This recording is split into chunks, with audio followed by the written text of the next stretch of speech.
Allez, j'ai de la chance. J'ai à mes côtés deux lauréats du concours d'éloquence de l'Institut européen de journalisme. Bonjour Margot Huchon et Grégory Tirlois. Bonjour. Bonjour à tous les deux. Vous êtes tous les deux donc étudiants en deuxième année de l'IEJ. Vous êtes deux futurs actifs, forcément, et vous êtes intéressés à l'entrepreneuriat. Et carte blanche à vous deux. Et d'abord Margot qui a fait un focus sur l'entrepreneuriat social. Exactement, parce que l'entrepreneuriat, c'est quand même un sujet de vaste rêverie et d'ambition, parce qu'on apprécie s'imaginer fondateur, constructrice, bâtisseur, créatrice d'innovation. Tout de suite, on a l'impression de se lancer dans une grande aventure, celle des projets, du changement, des intuitions. L'entrepreneuriat, c'est savoir d'abord saisir l'occasion au bon moment, d'où cette notion d'intuition. Mais cet univers est grand et comme pour tout, à chacun son domaine. Aujourd'hui, le secteur qu'on va aborder ensemble, c'est celui de l'entrepreneuriat social. Mais alors, ça veut dire quoi, ça exactement? Eh bien, prenons un exemple très simple. Imaginez qu'un jour, vous ayez une envie folle d'entreprendre un projet et donc que vous y mettiez toutes vos intuitions avec pour seul et unique but de satisfaire l'intérêt général, l'intérêt de tous. Eh bien, votre envie profonde de changer le monde, entre guillemets, passerait alors par la satisfaction collective, la qualité de vie humaine, et votre intérêt personnel serait alors mis en second plan. Vous voyez où je veux en venir? Eh bien, de manière très synthétique, c'est ça, l'entrepreneuriat social, cette envie de s'investir pleinement pour autrui. Les fondations, les associations, les coopératives et j'en passe sont toutes le résultat de ce type de démarche. Alors cette notion ne date ni d'aujourd'hui ni d'hier, il faut tourner les pages de l'histoire et remonter un peu plus tard dans le temps pour trouver ses fondements. Nous, on va s'arrêter à la page du XXe siècle avec une certaine Maria Montessori. Pour ceux qui ne la connaissent pas, je vais vous la présenter tout de suite sans plus attendre. Alors dites-nous, Maria Montessori, qui êtes-vous?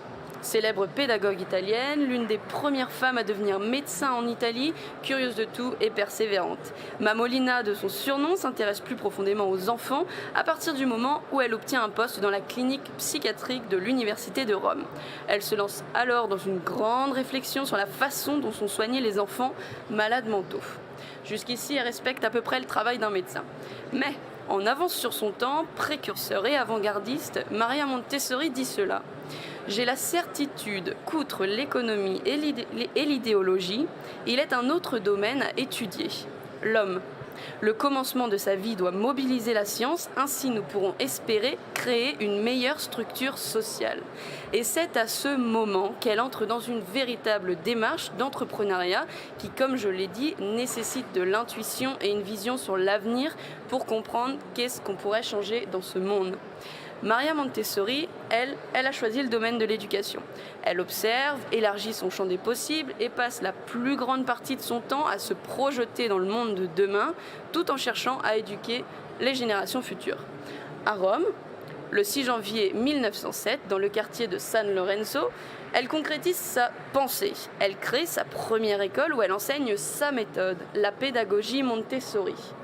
Fondée sur l'écoute de l'enfant et le plaisir de l'apprentissage, en bref, un endroit où les enfants seraient libres d'apprendre à leur rythme et avec leurs propres outils.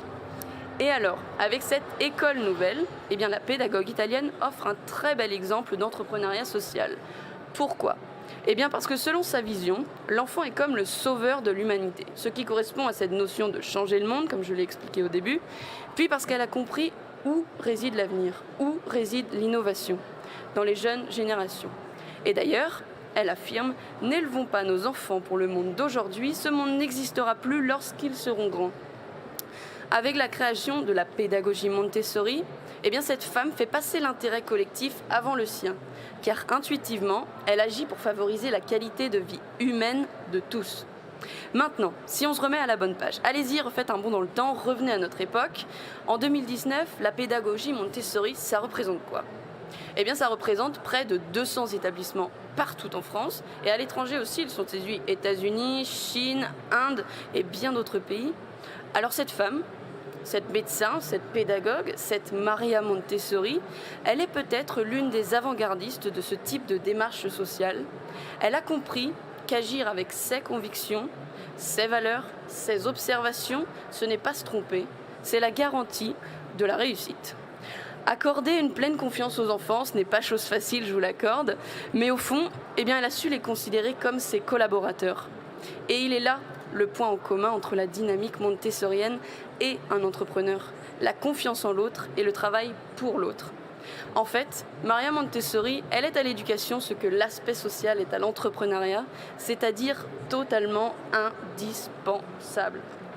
Merci beaucoup. En parlant d'indispensable, est-ce que vous savez ce qui est plus que nécessaire dans l'entrepreneuriat? Eh bien, c'est tout simplement l'innovation, la création. Et autant dire que pour créer, il faut en avoir de l'imagination. Et de l'imagination, messieurs, dames, c'est ce dont mon corps regorge à 75%. Certains scientifiques diront que c'est faux, que chaque être humain est normalement composé d'eau, de carbone, d'organes et tout le tralala. Mais ils ne connaissaient pas le Grégory Tierloitus. Oui, un spécimen si rare qui marche à l'imagination, qui se nourrit de ses idées, qui fuse dans sa tête et qui, tout comme Johnny, a l'idée. Un homme qui chaque matin se lève en se posant les questions les plus absurdes les unes que les autres, comme les employés de chez Nescafé n'ont-ils que des pauses café? Si le travail n'est pas une maladie, pourquoi il y a une médecine du travail? Et est-ce qu'il y a vraiment un synonyme pour synonyme?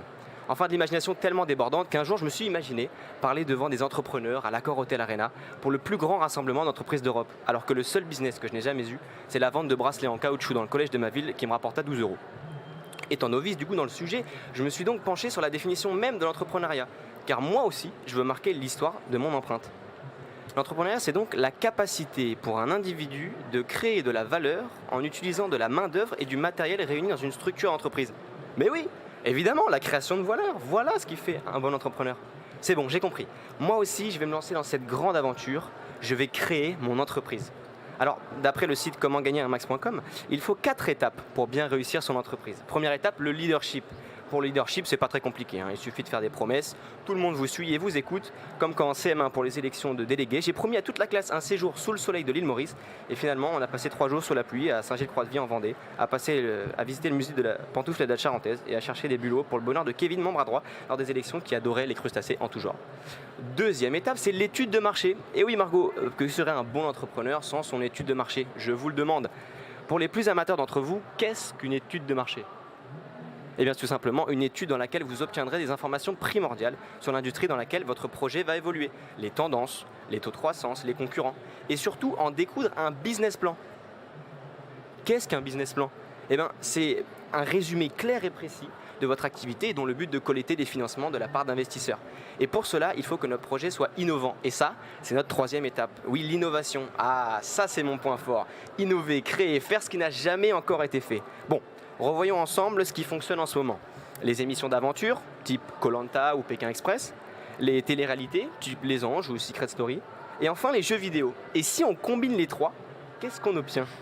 Mais oui, les aventuriers Secret Gaming, une émission où des candidats seront livrés à eux-mêmes sur une île déserte, les épreuves d'immunité seront des duels de jeux vidéo et à la fin, ils devront deviner grâce à de multiples indices le secret de chacun. Tout ça avec 1 kg de riz et 3 pouces de manioc. Oh là là, l'idée du siècle, faut vite que j'aille faire breveter ça, sinon on va me piquer l'idée. Mais Greg, ça marchera jamais ton idée. Ah bon? Bah oui, le concept est trop bon, les gens sont pas encore prêts. Ouais, tu as raison. Mon génie m'a totalement aveuglé l'esprit, j'en ai oublié la 4e étape, la communication. Et oui, le plus important dans le fait d'entreprendre, c'est d'accroître son réseau, d'en parler autour de soi, de confronter ses idées afin de trouver la meilleure solution et la meilleure manière de concrétiser ses projets. Merci Margot, tu m'as ouvert les yeux. J'ai enfin compris que sans l'aide des autres, on ne peut pas avancer dans les entreprises si complexes. C'est pourquoi je compte me rendre à la BPI InnoGeneration afin de discuter, de débattre, de rencontrer des milliers d'entrepreneurs qui sauront me guider vers le droit chemin dans l'entrepreneuriat. Mais tu penses pas qu'il y avait peut-être une chance? Je voulais faire une team Moundir et une team Denis Brognard. Bon, en tout cas, j'espère que mon expérience a pu vous aider à mieux comprendre le fonctionnement pour construire son entreprise. Et comme disait Jean Giraudoux, l'humanité est une entreprise surhumaine. Alors profitez-en. Merci et bonne journée à tous. Bravo à tous les deux, un grand bravo pour ces 2 cartes blanches. Margot Huchon et Grégory Tierlois, nul doute que nous entendrons parler de vous à nouveau. Donc à très bientôt à vous deux et encore merci. Merci à vous.